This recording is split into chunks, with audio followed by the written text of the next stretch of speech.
During the last 150 years, Scotland has lost almost 250 distilleries, with Islay taking more than its fair share of the closures.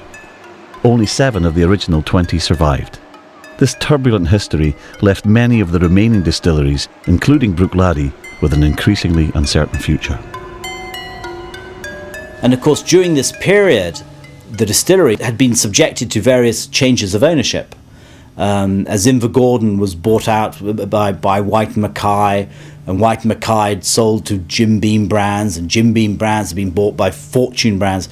This West Coast distillery suddenly ended up in the ownership of a multinational, ginormous American company, who I'm sure they probably didn't even know they had it. So I wrote to the American board because I knew that they wouldn't share the same industry view of, right, if we're not going to use it, no one else is. And I had an answer very quickly after that saying, yep, sure, we'll sell it. But there was a proviso. The new owners, Fortune Brands, issued Mark with an ultimatum. The money had to be in their bank account by Friday, December the 19th at midday.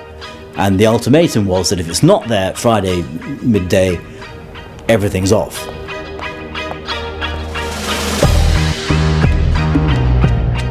I then had to go back to all our shareholders and had to get them to all send their money pretty damn pronto. So all this money was arriving into our bank account at the solicitor's office, but we were £400,000 short. And 5 minutes to 12, well, 4 minutes to 12, the door bursts open, in comes my solicitor, followed by the 7 other solicitors that had been working on this, to witness this final humiliation of this prat who'd sort of had this ridiculous idea to buy a distillery, and when it came to the crunch, couldn't actually talk to a good game, but couldn't actually deal with it. And they called the cash desk and he said, has any money come for Mark? The girls say, well, actually something's just come in. And my spirits pick up and she said, oh yes, something's just come in, let me just and you could hear her with a calculator, calculating this stuff. Oh no, that's wrong. Yeah, that's it. The total is 4 million. And I went, yeah! And just jumped in the air and danced around and around this table. Yeah. And all these, sit down, calm down. I say, oh, bugger off. And I was just zooming around the place, 1 minute to 12. This was the news that Jim McEwan was waiting for. After nearly 40 years at the famous Bowmore distillery, Jim made a decision that transformed the life of his family and Islay's whisky industry. I was interviewing Jim McEwan for Whisky Magazine, and we'd walked out from Bowmore, and we were sitting on the beach at Bowmore, and we were just having a chat, and just doing an interview. He thought, well, we'll get out the distillery. And he said to me, you see that place across there?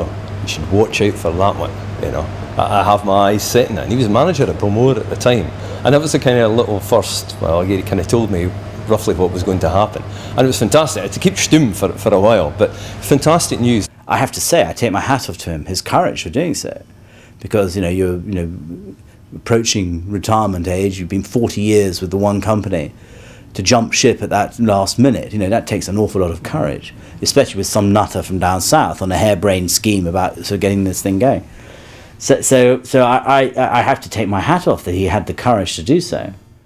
When Jim McEwan walked into that distillery, he was the one that was really trying to get it going. And Jim walked into that and thought to himself, my God, what have I done? I've really bitten off more than I can chew this time. But Jim had a secret weapon. Fellow Islander and mechanical genius Duncan McGilvery. Duncan had spent most of his working life in the Bruichladdich distillery, during which he was made redundant no less than 3 times. I went down to the Port Charter Hotel with Mac, Simon and Jim just to discuss the finer points. And later on in the evening the question came, would I guarantee to have the distillery up and running in the last week in May?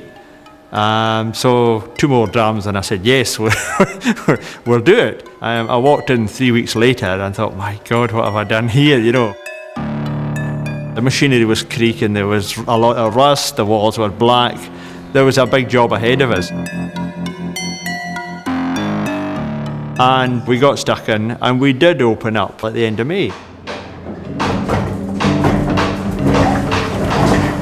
So, you know, the first spirit ran on the 29th of May at 8:26 in the morning. First distillation went fine, and then on the second distillation, what you're looking for is the heart of the spirit, the real heart of it. Couldn't find it. The whiskey wouldn't clear at all. I'm thinking, wow, all these guys, a lot of expectation for the future. They're all standing around? Yeah, they're all standing around about waiting. It was like Bell's Hill maternity, you know what I mean? They're waiting the baby to be born. I was thinking, well, we borrowed £3.5 million. We've got investors who've invested £3 million. This is a lot of pressure, you know? It really was a lot of pressure to try and make it happen. And then suddenly it just cleared. Just like that, went crystal clear. We added the water to the spirit, it remained clear. And suddenly, Bruichladdich was back. In 43 years of making whiskey at that time, the best moment in my life in 43 years was watching the first whiskey trickling back through the line of the Bruichladdich stills. That was the best moment in 43 years. And 1,000,000 miles and 1,000 barrels, that was the best moment.